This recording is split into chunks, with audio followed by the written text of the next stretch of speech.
Baseball in Central New York is not easy to come by this time of year, and that's because if you want to hear the umpires say play ball, you will need three things. A shovel, you're also going to need a winter coat, and ski poles if you want to even get on the field. Three things that don't match up well with baseball, and this weekend truly proved that. Every great team has veteran leaders and fantastic rookies, but that's also shown off the field and in the broadcast booth. CBS has the coverage of Super Bowl 58, but there's another team that's bringing slime to the party in SpongeBob SquarePants. That's Nickelodeon. There is little to no doubt that Cornell men's lacrosse is among the nation's best, winning 12 of their last 16 Ivy League titles and appearing in multiple national championships. But in 2020, they faced their own uncertainty with a new head coach in Connor Busick, the youngest in Division I men's lacrosse. The good reputation was there, but it was his job to build his own team and his own culture. Winning games on the road gives a team a certain kind of thrill. Teams take pride in defending their home field, but when you can go into someone else's house and win, you take the thrill of becoming the villain. And through the first 18 games, that is what the Bombers have done. A 4-0 record inside somebody else's house. But what about their house, Freeman Field? Well, the Bombers had yet to defend their home diamond until this past Monday on April Fool's Day, but this was no joke. Ithaca was riding a 5-game win streak, and St. John Fisher came in winners of 4 straight in the two programs' 72nd all-time meeting. Let's send it out to Freeman Field for the highlights between the Bombers and the Cardinals, and we pick it up in bottom one. This is going to be a wonky game, and it starts out being wonky here. Colin Feeney led off the game on second. Well, now he's home because Matthew Arnold couldn't find the baseball on a wild pitch. 1-0 Bombers. What a way to get your first run in 2024. But top three, Danny Drodos on the mound for his first start. Cardinals finally get to him here, and that's Jake Krantz, the leadoff hitter. His 9th RBI of the season, drives in 1, and we stay here in the top of the 3rd inning. The St. John Fisher team 44 runs over the weekend, and they have 2 runs here early on an RBI single from Nick Lemaire, just squeaking by Rothstein. A run would score, a 2-1 game. But in bottom 3, Ithaca threatening, but I said wonky. Wonky once again. Louis Fabo, a deep drive to left field. Look at Colin Feeney on second. Steps on the bag, going to third, but look out, a pothole. Feeney falls down. Fabo's in between second and third. Fabo's thrown out. That would end the bottom of the 3rd. We get a 2-1 baseball game, and it would take until the bottom of the 6th inning for the Bombers to even score. Right here, an opportunity, bottom of the order, Riley Brody. His 7th RBI of the season, drives in a run. Home crowd, home opener on their feet. We're tied at 2, and this game would stay tied until the 10th.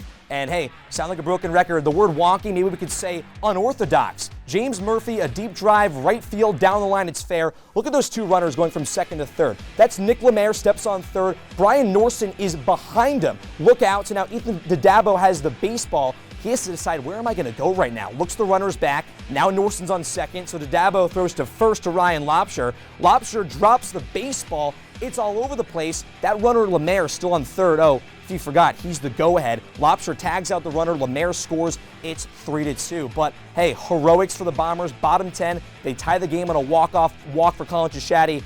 He set up Ethan Rothstein for the walk-off. Rothstein, an RBI single up the middle. The hero, the 2 captains, they get it done. Bombers win 6 in a row and take down St. John Fisher 4-3.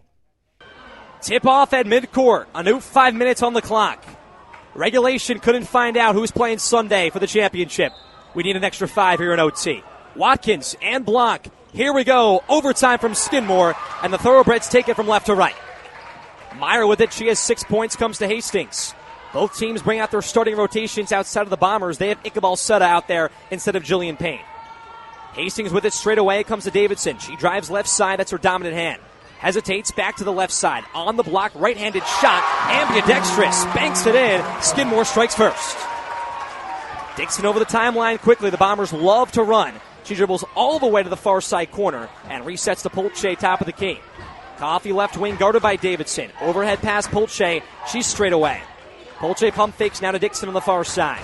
13 on the shot clock. Dixon has 17 points. Couldn't hit the game winner. How will she respond in OT? Now with 8. She's most lethal down the stretch. Dixon drives right side off the glass. It's short. Block the rebound. Block holds on with 2 hands and had to almost jump over Dixon to reset it for the Thoroughbreds. They're over their logo. Minute in here to OT. The defending champs at home in the semifinal, up by 2 points.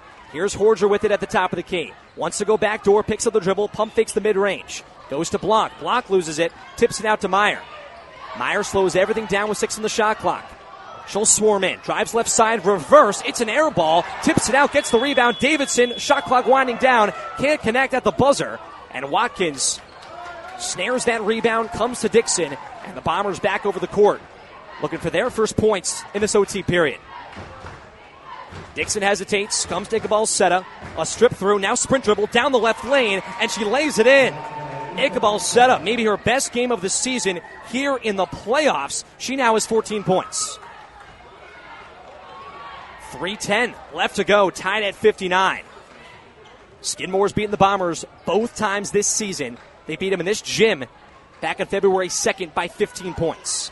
Here's Horger, cross-court Meyer. Meyer, middle of the paint. Reverse layup with the right hand. It's off the mark. Block and Watkins fight for the rebound. Jump ball and possession arrow to the Bombers.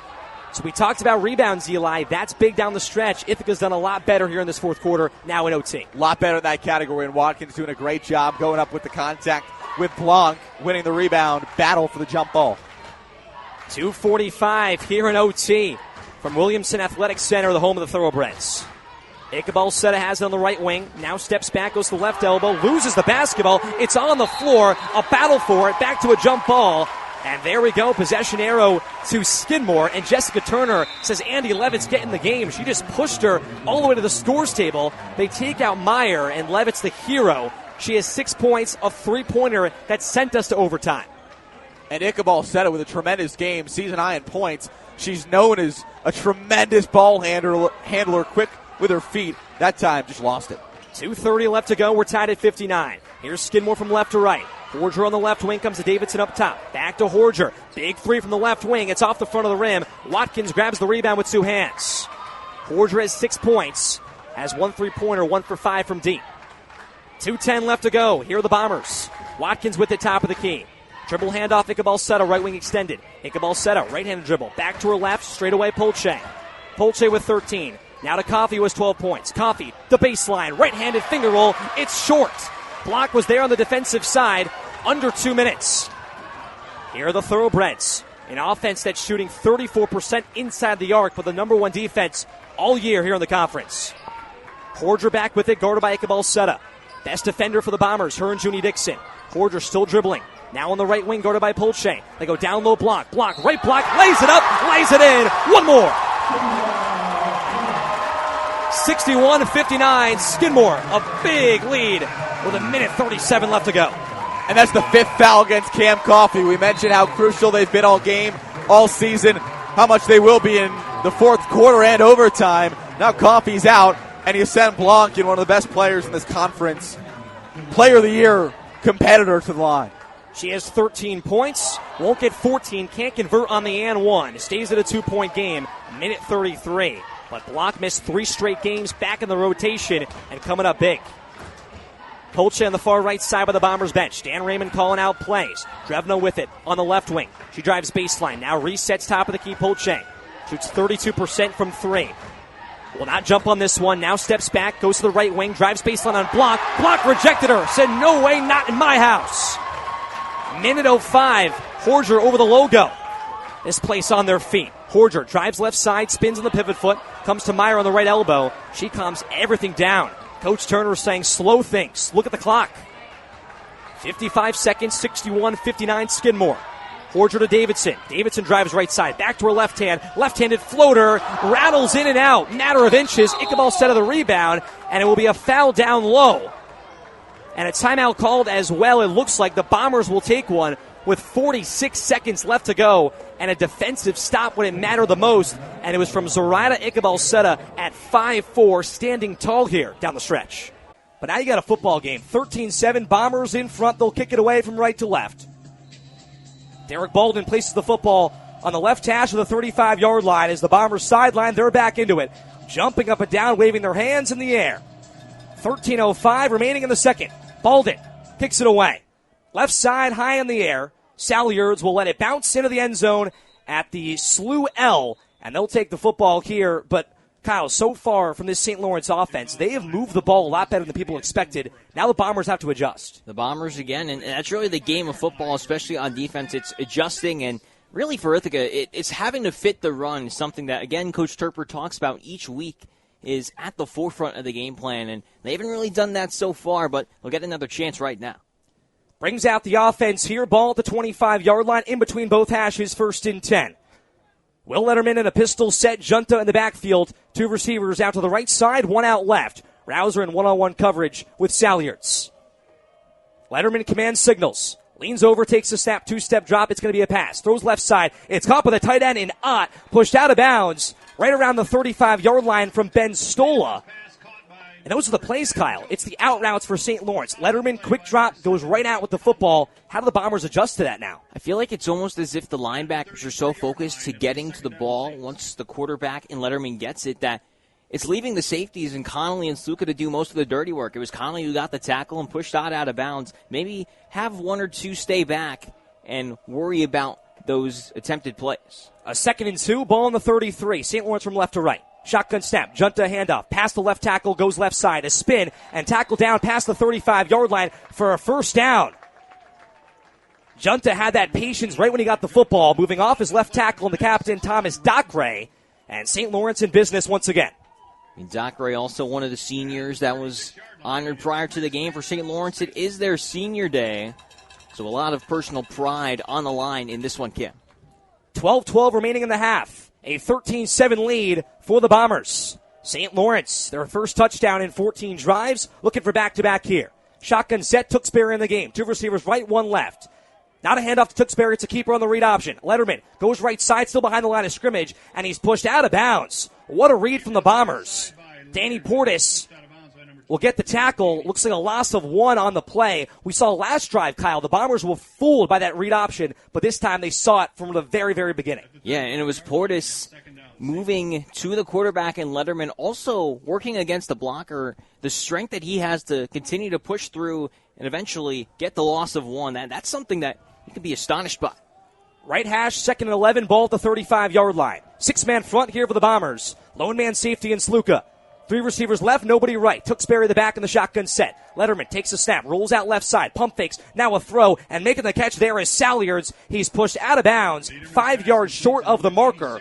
Brings up a 3rd down, but that's the play, and this time the Bombers, with that off coverage, Kyle, understanding that's their out route, but now they're going to go for the tackle, not that quick play to deflect the ball down.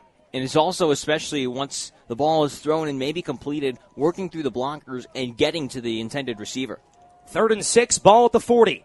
Cameron Junta back in the game, pistol set. 2 receivers to the right side, 1 out left in Salyards. Big spot here for the Saints to keep their drive alive. Letterman, belt high snap, steps back. Pump fakes left side. It's a throw to Junta. Junta's open on the left sideline, pushed out of bounds, past the 1st down marker at the 45-yard line. We'll see the exact spot, but they're moving the chains. 2nd time that Junta has done that on this drive. Letterman under duress, but wins the battle. It's, again, that little check down play, and I honestly thought that it was Junta a yard shy when he went out of bounds. But it is the 1st down and the move of the chains as they're now getting set. 1st and 10, ball at the 47, still in Saints territory. They're going from left to right. 3 receivers right, nobody left, shotgun set. Letterman takes a snap, rolling out to the left side, screen pass here to Tewksbury. Tewksbury is brought down on the ankle tackle from Jonathan Kumis. TFL loss of 2 for Kumis. Now 3.5 tackle for losses here on his senior season. It's that ability for the linebackers, again, that 2nd level to read what's happening in front of them and then adjust and run to the ball. Exactly what Kumis did to get that TFL. 2nd and 12 here, ball at the 45. 9:58 remaining in the half. 13-7 lead for the Bombers. 2 receivers left, 1 out right. Rouser in one-on-one coverage with Salyards. Shotgun set here, Tewksbury on the right side, leaning over, both hands on his hips. Letterman takes a snap, pump fakes. Now he's going to scramble. Perry misses the tackle at midfield. It's a fumble. The ball is out. Someone has to jump on it. Connolly, everyone's on it. Red and white jerseys. Who has the Easter egg? Bombers pointing left. St. Lawrence pointing right, waiting on the call. It's Bomber football. It's Bomber football. Jake Connolly punched the football out. He's a turnover magnet, and Ithaca will take it at midfield.